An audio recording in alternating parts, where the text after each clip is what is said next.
નમસ્કાર વિદ્યાર્થીની બહેનો, આપણે મૂલ્યની વ્યાખ્યા, એનો જીવન દ્રષ્ટિ સાથેનો સંબંધ, એના વિશેની વાત કરેલી કે મનુષ્ય પોતાની જીવન દ્રષ્ટિને અનુરૂપ જે પસંદગીને પાત્ર ગણતા હોય તેને મૂલ્ય કહી શકાય. તો વ્યક્તિની જીવન દ્રષ્ટિ બે પ્રકારની હોય, આધ્યાત્મવાદી અને ભૌતિકવાદી. આધ્યાત્મવાદી અને ભૌતિકવાદી જીવન દ્રષ્ટિ કદાચ એને ન ખ્યાલ હોય, પણ એ એના જીવનને અનુરૂપ નક્કી થઈ શકતું હોય કે આધ્યાત્મવાદી છે કે ભૌતિકવાદી. જે વ્યક્તિ પોતાના શરીરના સુખ માટે એન કેન પ્રકારે પસંદગીને પાત્ર ગણતા હોય તો ભૌતિકવાદી છે. વ્યક્તિ આનંદ, પોતાની ચેતના માટે દયાભાવ ને જો પસંદગીને પાત્ર ગણતા હોય તો વ્યક્તિની જીવન દ્રષ્ટિ આધ્યાત્મવાદી હોઈ શકે. તો આપણે હવે એના પછીનો પોઈન્ટ, મૂલ્યોની વ્યક્તિલક્ષિતા અને મૂલ્યોની વસ્તુલક્ષિતા. એમાં જોઈએ તો અનુભવવાદી અને ઉપયોગિતાવાદીના મતે, એટલે જે વસ્તુઓ જે વ્યક્તિના અનુભવમાં આવતી હોય અથવા તો જે વસ્તુનો ઉપયોગ વ્યક્તિ કરતો હોય તો એ વસ્તુમાં પોતાનું અંતર્ગત કહેવાય એવું કોઈ મૂલ્ય જોવા મળતું નથી.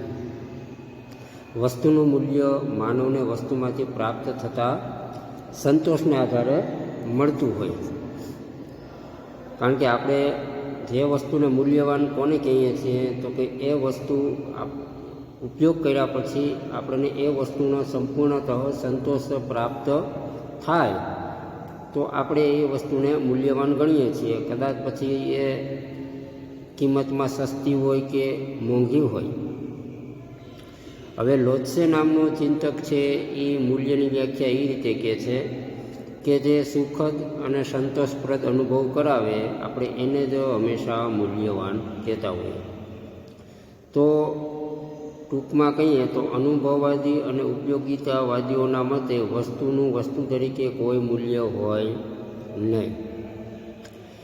વસ્તુનું વસ્તુ તરીકે કોઈ મૂલ્ય ન હોય, પણ વસ્તુના ઉપયોગ કરતા એટલે કે વ્યક્તિ, માણસ, એના અનુસંધાને વસ્તુનું મૂલ્ય હોઈ શકે. એટલે એમાં એનું અંતર્ગત મૂલ્ય હોતું નથી. મૂલ્ય એ દરેક વ્યક્તિની આંતરિક અનુભૂતિનો વિષય હોય. ઘણા વ્યક્તિને જે વસ્તુ ન ગમતી હોય એ વસ્તુ અમુક વ્યક્તિને ગમતી હોય. તો એમાં હરેક વસ્તુનું મૂલ્ય અલગ અલગ વ્યક્તિની અનુભૂતિ ઉપર આધાર રાખે છે. આપણે એમ કહીએ કે અમુક લોકોને ભોજનની અંદર અમુક શાકભાજી ન ગમતું હોય તો અમુક વ્યક્તિને એ શાકભાજી અતિ પ્રિય હોય. તો મતલબ એવો છે કે શાકભાજી તરીકે જે વસ્તુ છે એ મૂલ્યવાન જ છે, પરંતુ જે વ્યક્તિનો ઉપયોગ કરે છે એ વ્યક્તિને એમાંથી કેટલો સંતોષ મળે છે એને આધીન એનો અનુભવ કરી શકે. એટલે એ અનુભવ છે એ વ્યક્તિની આંતરિક અનુભૂતિ ઉપર આધાર રાખે. દાખલા તરીકે સાકરની મીઠાશ અને મીઠાની ખારાશ, એ માણસ જ્યારે ચાખે ત્યારે એની સ્વાદિન્દ્રિય એનો અનુભવ કરે છે. આંતરિક સંતોષ હોય, આનંદ હોય, ધન્યતા હોય, એ માણસના આંતરિક અનુભવના વિષયો હોય છે. એ અનુભવના વિષયો પણ અલગ અલગ માણસોને અલગ અલગ રીતે થતા હોય. તો મૂલ્યો છે ને એ આંગળી ચીંધીને બતાવી ન શકાય કે એનો ફોટો પાડીને આપણે કોઈને કહી ના શકાય કે ભાઈ આ પ્રકારનું મૂલ્ય હોય. કારણ કે એ માનવ અનુભવથી સ્વતંત્ર અને પ્રત્યક્ષ રીતે જોઈ શકાય એવી વસ્તુ પણ નથી કે કોઈને આપણે બતાવી શકતા હોઈએ. તો મનુષ્યની ચેતનામાં થતી આ એક સૂક્ષ્મ અનુભૂતિ છે.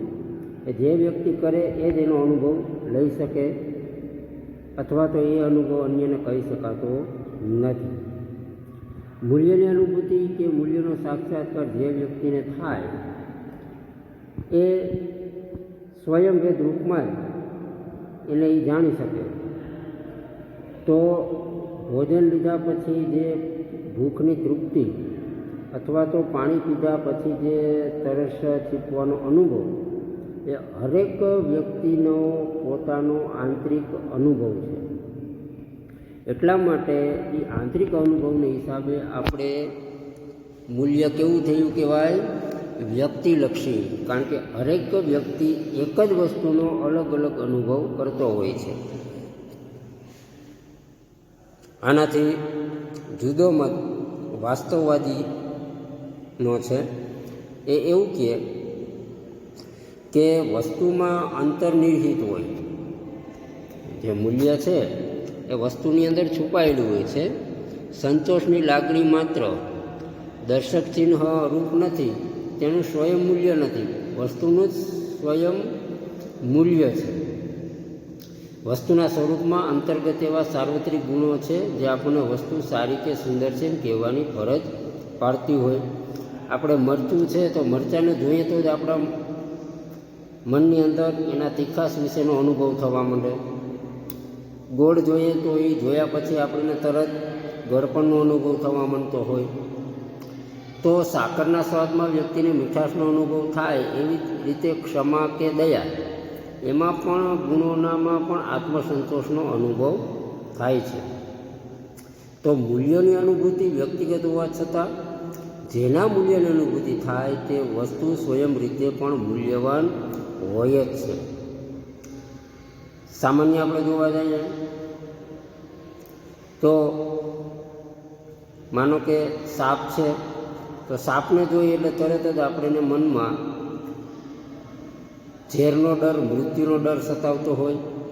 વીછીને જોઈએ તો પણ ઝેરનો ડર સતાવે છે, બરાબર. તો અમુક પ્રાણી કે અમુક વસ્તુ એને જોયા પછી પણ એનો અનુભવ આપણે મનમાં થયેલો હોય, પણ એ અનુભવ હરેક વ્યક્તિએ કરેલો ન હોય છતાં પણ આપણે એવું વિચારીએ છીએ કે આના દ્વારા આ પ્રકારની બાબતો આપણામાં થશે. તો એ વસ્તુ પણ વસ્તુગત રીતે મૂલ્યવાન છે અને હરેક વ્યક્તિ એનો અલગ અલગ અનુભવ કરે છે, એટલા માટે એ વ્યક્તિલક્ષી પણ છે. તો મૂલ્ય સંબંધી પરસ્પરથી અલગ પડતા વ્યક્તિલક્ષી અને વસ્તુલક્ષી બંને મતોમાં સત્યાંશ છે. આવું જણાવતા સમનવાદી વિચારકોના મતે આપણે મૂલ્યનું સર્જન કરતા નથી, મૂલ્યનું આપણે ઉપાર્જન કરીએ છીએ. વેપાર, વ્યવસાય, નોકરી દ્વારા જેમ નાણાંનું સર્જન નથી થતું, કમાણી થાય, એ મૂલ્યોની પસંદગી અને તેને અનુરૂપ પ્રવૃત્તિ કે આચરણ દ્વારા મૂલ્યો ઉપાર્જિત કે આત્મસાત થતા હોય છે, એમાં વધારો ન થતો હોય. તો આ હતું મૂલ્યનું વસ્તુલક્ષિતા અને મૂલ્યનું વ્યક્તિલક્ષિતા. હવે આપણે મૂલ્યના પ્રકાર જોઈએ તો એની અંદર મૂલ્યોની વિચારણા દ્વારા એ વાત સ્પષ્ટ થાય કે માનવ જીવનમાં વિચારશક્તિ અને મૂલ્યભાનનો સિંહ ફાળો છે. માનવની વ્યક્તિગત મહાનતાનો આધાર તેમણે સમજપૂર્વક પસંદ કરેલા ઉદાત્ત મૂલ્યો ઉપર હોય. એ જ રીતે કોઈ પણ દેશ કે સમાજની સંસ્કૃતિનો આધાર તેના નાગરિક કે સમાજના સભ્યોની મૂલ્ય અંગેની સમજ અને તેના સાક્ષાત્કાર ઉપર આધાર હોય. મૂલ્યનું ક્ષેત્ર માનવ જીવન જેટલું જ વ્યાપક છે. માનવ જીવન જેટલું વ્યાપકનો મતલબ એવો છે કે મૂલ્યનો જેટલો વિસ્તાર એટલો માનવ જીવનનો વિસ્તાર. કારણ કે જ્યાંથી માનવ આ ભૂમિ ઉપર આવેલ છે ત્યાંથી મૂલ્યોની શરૂઆત થઈ. પછી આધ્યાત્મવાદી હોય કે ભૌતિકવાદી, કારણ કે માણસો પણ આધ્યાત્મવાદી હોય અને માણસો પણ ભૌતિકવાદી પણ હોય. તો જેટલો મૂલ્યોનો વ્યાપ એટલો જ વ્યાપ માનવ જીવનનો. તો આમ સમાન વ્યાપકતાને લીધે માનવ જીવનના જેટલા ક્ષેત્રો તેટલા જ મૂલ્યના પ્રકારો પડે. તો એને આપણે 3 પ્રકારમાં વહેંચીએ: શારીરિક મૂલ્ય, સામાજિક મૂલ્ય અને આધ્યાત્મવાદી મૂલ્ય. એમાં શારીરિક મૂલ્યની અંદર એમ કહે છે કે શરીરમ માધ્યમ ખલુ ધર્મ સાધનમ. શારીરિક મૂલ્યમાં શરીરમ માધ્યમ ખલુ ધર્મ સાધનમ, એટલે કે ધર્મ માટેનું પહેલું સાધન શરીર હોય. એટલે કે શરીર તમારું જેટલું સ્વસ્થ એટલા તમે ધર્મમાં ઓતપ્રોત થવાના. એમ પણ કીધું છે કે પહેલું સુખ તે જાતે નર્યા, એટલે કે જિંદગીમાં પહેલું સુખ તો કે તમે સ્વસ્થ હોય તે. તો સ્વસ્થ શરીરનો મહિમા જેટલો આપણે એટલો ઓછો જ આંકી શકતા હોઈએ. શરીરના પોષણ માટે જરૂરી તમામ વસ્તુનું શારીરિક મૂલ્ય હોય. પછી ખાનપાન હોય, કપડાં હોય, મકાન હોય, પાણી હોય, દવા હોય, આ બધાને આપણે શારીરિક મૂલ્ય કહીએ. પછી સુખ સગવડના જેટલા સાધનો, મનોરંજનના જેટલા સાધનો, આ પણ શરીરના જ મૂલ્યો છે, કારણ કે શરીર એને ભોગવે છે, નહીં કે ચેતના એને ભોગવતી હોય. બીજું છે સામાજિક મૂલ્ય.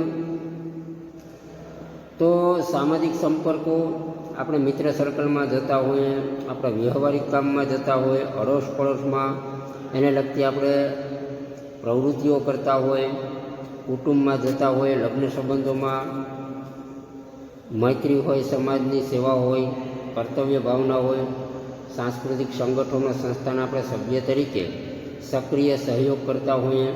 તો આ તમામ પ્રકારના મૂલ્યો છે એ સામાજિક મૂલ્યો છે. અને ત્રીજું છે આધ્યાત્મવાદી મૂલ્ય. તો કે ધાર્મિક, સર્જનાત્મક અને કલા પ્રવૃત્તિ. કારણ કે ધર્મ છે શરીરને લગતો નથી, એ અંદરૂની ચેતનાને લગતો છે. સર્જનાત્મક કોઈ પણ પ્રવૃત્તિ છે શરીરને લગતી નથી, આંતરિક ચેતનાની છે. કારણ કે એમાં તમે હરેક પ્રકારની કલાઓ છે એ રજૂ કરી શકતા હોય. તો હરેક વ્યક્તિ કલાનો ઉપાસક ન પણ હોય. તો આધ્યાત્મવાદી આ બધા મૂલ્યો કહેવાય. ઈશ્વર હોય, દેવી તત્વની ઉપાસના કરવી હોય, આત્મ સાક્ષાત્કાર માટે આપણે યોગ સાધના કરતા હોઈએ, આ બધી પ્રવૃત્તિઓ. સત્ય શોધન એટલે કે બૌદ્ધિક પ્રવૃત્તિ હોય, સંગીત, ચિત્ર, શિલ્પ, નૃત્ય, આ બધી સર્જનાત્મક કલા પ્રવૃત્તિઓનું હંમેશા આધ્યાત્મિક મૂલ્ય જ હોય. કારણ કે એ શરીરને લગતી પ્રવૃત્તિઓ નથી. આ બધી પ્રવૃત્તિઓ આપણી અંદરની ચેતનાની છે. એવી જ રીતે નિષ્ઠાપૂર્વકનો અભ્યાસ કરવો હોય, ગુરુનો આદર, આ બધા શિક્ષણને લગતા મૂલ્ય છે.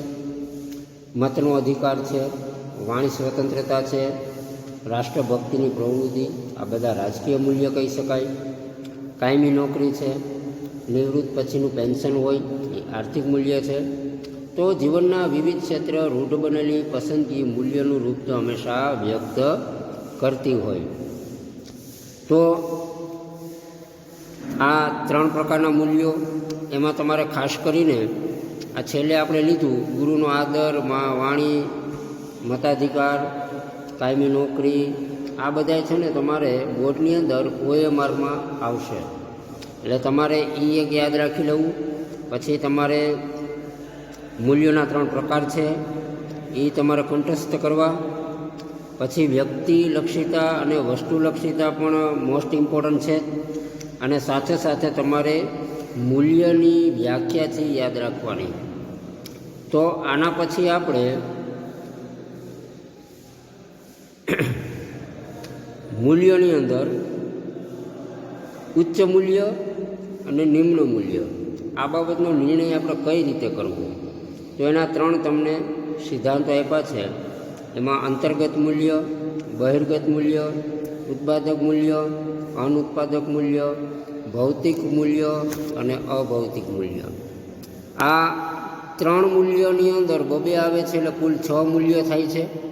તો આ 6 મૂલ્યો છે એ આપણે હવે પછીના નેક્સ્ટ વિડીયોમાં લેશું. તો ત્યાં સુધી આભાર.